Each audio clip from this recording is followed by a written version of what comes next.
5 years ago, a small group of people began to pray about a church in Atlanta. They were burdened that more than 92% of the people living inside the perimeter were unchurched. They were burdened by the lack of gospel influence in our city. They were burdened by the lack of gospel fluency among Christians in our city, and they were burdened by the lack of churches in Atlanta that had any sort of a vision for disciple making and multiplication. So they began praying about a church that would be committed to the gospel, a church that would be committed to one another, and a church that would be committed to reaching Atlanta for Christ. And God has answered these prayers with you, the more than 650 members of our church, Christ Covenant. You are making disciples all over the city and for all ages. You are doing the Lord's work every day of the week, and you're making a difference for Christ in our city. Now, from the beginning, we've been blessed with rental spaces all over our city, and we've had many of them. But we've come to the point in the life of our church where our lack of a facility has become a hindrance in pursuing the ministry that God has called us to be a part of. Now, this has been a discussion of Christ Covenant for some time, but the leadership of our church has made a unified decision that now is the time for our church to purchase a stable ministry space for our worship, for our ministries, so that disciple making can go forward and that we can continue to impact Atlanta and the world for Christ. And so I'm happy to announce what we believe will be that site, 221 Armour Drive, right here in Atlanta, Georgia.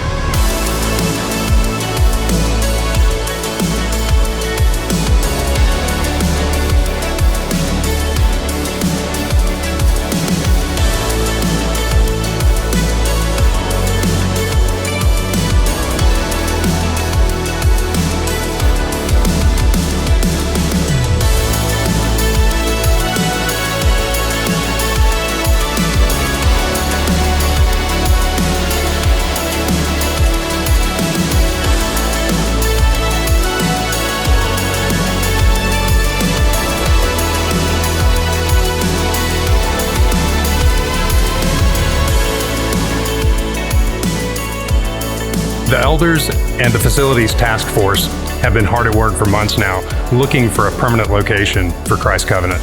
And we've looked at a lot of sites, and we're very excited now to be focused on 221 Armour Drive for a number of reasons.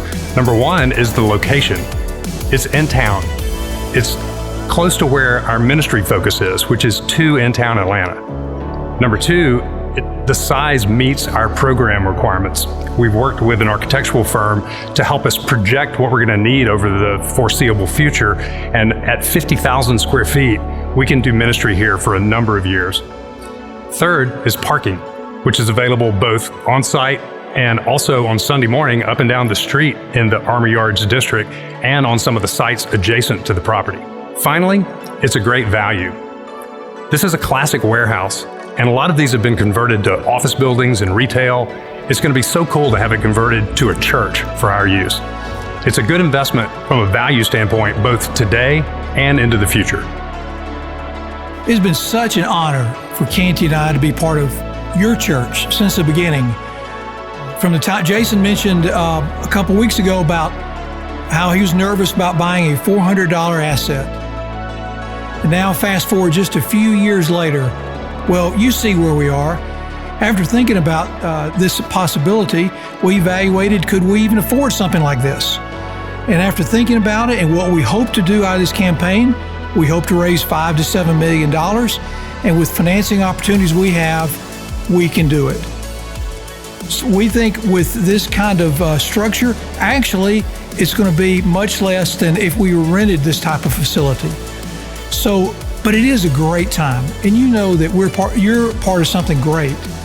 And now is the time that actually all of us are going to have to dig a little deep, and we're going to have an opportunity to give sacrificially.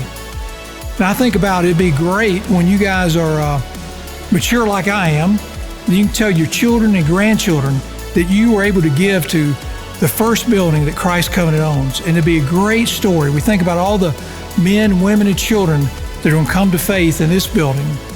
The measure of success for a church is not whether or not that church family has a building. And the measure of success for a church is not whether or not they have a lot of people coming to that church. The measure of success for a church is found in questions like this. Is the gospel being clearly proclaimed in the worship services? Is the preaching and teaching ministry God-centered, word-centered? Are disciples being made in the church family and through the church family in the city? Is the church family meeting the needs of one another? Do they know one another? Are they loving one another? Ultimately, the success of a church is found in whether or not it is making effective disciples. We, the elders, we believe that this building will help us more effectively make disciples as a church family. That is our need. In fact, that is our very purpose. And now it's our responsibility, it's our opportunity to respond to this need, lean in, to give sacrificially to meet the need of our church, that we would continue to make disciples effectively, that God would be known throughout this city for all generations.